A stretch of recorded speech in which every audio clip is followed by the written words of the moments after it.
When miscreants get institutional status for themselves, it becomes eminent to bring changes in the day-to-day working of that establishment.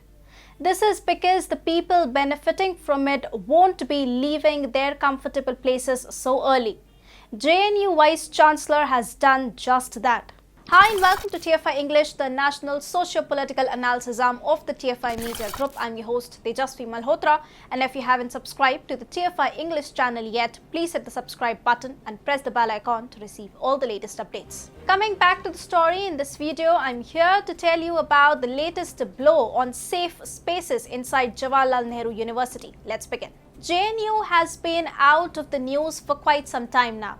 Time and again, a little spark appears out of the subterfuge, but that dies down soon. Apparently, that is because the poor and downtrodden can't relate to the self-correcting moral philosophy of the elite class. But it also means that the new Vice Chancellor is managing it better. Another such example has propped up. She is now hurting leftists by tightening the noose on the freeloading culture spread on the campus. JNU has plainly asked the owners of canteens and dhabas to evict the campus. The due date is June 30, 2022. According to official documents available with an administrative block of the university, all of the shops under the radar were allotted without following due tender procedure. The eviction letter handed over to a total of 10 alleged illegal dhabas, canteens and Xerox shops have been provided as per the Public Premises Act 1971. The letter handed over to them also mentioned that the owners have not even paid their due charges such as rent, water and electricity. The notice read, "It is hereby directed to clear the outstanding dues against him within 7 days from the date of issue of this letter, with the direction that he has to vacate the university premises by 30th June 2022. Failure to comply with the above direction, the named here under liable for eviction proceedings as per Public Premises Act 1971.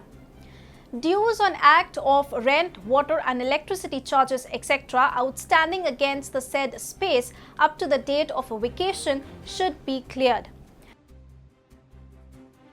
Well, on the face, the move is simple order asking illegal occupants to evict the premise. Any responsible authority will do that. But there is a larger significance of the order. Its impact is going to be huge when it comes to changing the culture inside the southern part of Aravali Ridge. Let me explain. JNU has a huge campus. It is broad and it may take an hour for you to just walk from one end to another. This is why once someone is in there, they do multiple maneuverings with their mindset to stay on the campus for their whole life. However, that is not an easy task. Simply because the university is government funded and any kind of anti-national whispering can easily reach to top echelons of the power. But anti-nationals have to continue their agendas as well. These dhabas, canteens and Xerox shops started to become their temporary shelters.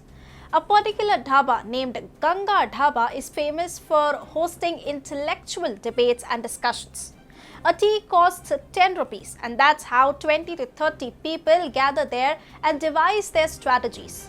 It is at these places where student leaders are present to welcome anyone joining their narcissistic protests, apparently against the Indian state. There is no shortage of funding for them as well.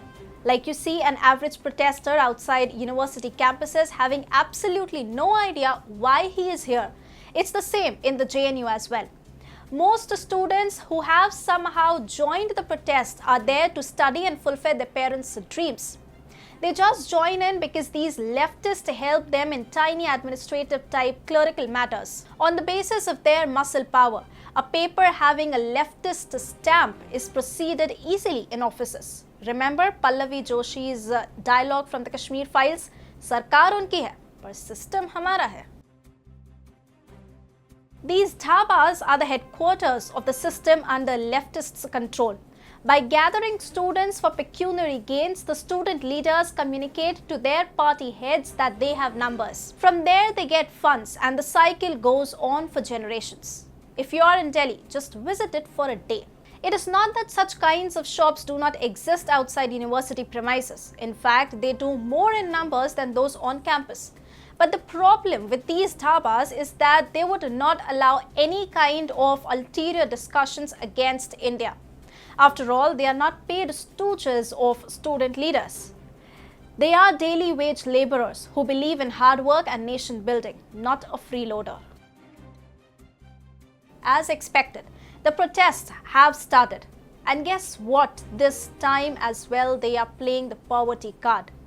Comically, one of the owners is reported to have said that he hasn't paid a salary to his workers for 1 year. The left leaders won't coerce him to pay his workers, as it is never about the principle, it is about the individual. The latest circular is an excellent beginning to the end of elite class activism.